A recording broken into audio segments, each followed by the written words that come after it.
Bos días a todos os veciños e veciñas de Ames.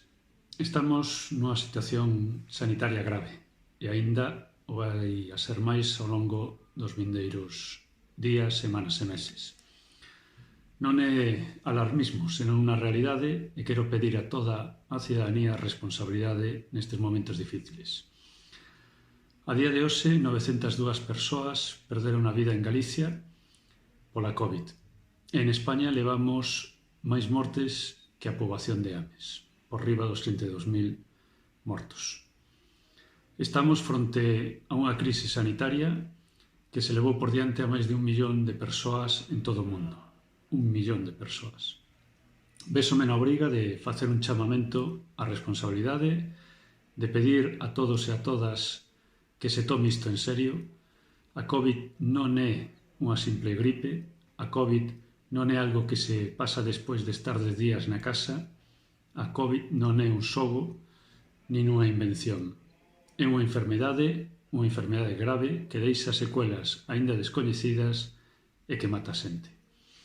O Concello de Ames acaba de superar os 100 casos activos e a pesares das medidas que ao longo do último mes se levan realizadas no noso Concello, en particular no Milladoiro, o número de casos, lonxe de diminuir, está aumentando.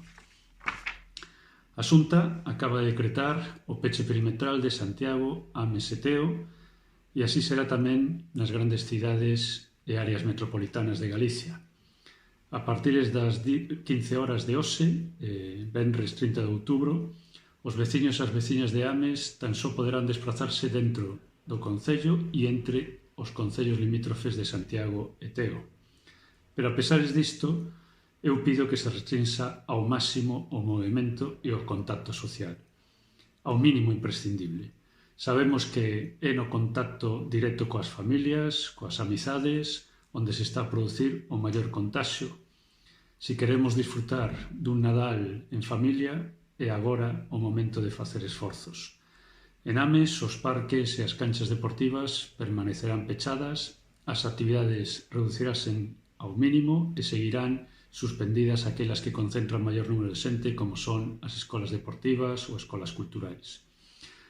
Sabendo que os amesáns imos estar á altura das circunstancias, como xa estivemos no pasado, simplemente quero rematar pois trasladando o noso ánimo aos hosteleiros, comerciantes, que o están a pasar mal e sufrirán en primeira medida todas estas restriccións e, desde logo, lanzando un sentido pésame a todas as persoas que perderon algún familiar ou ser querido durante esta pandemia.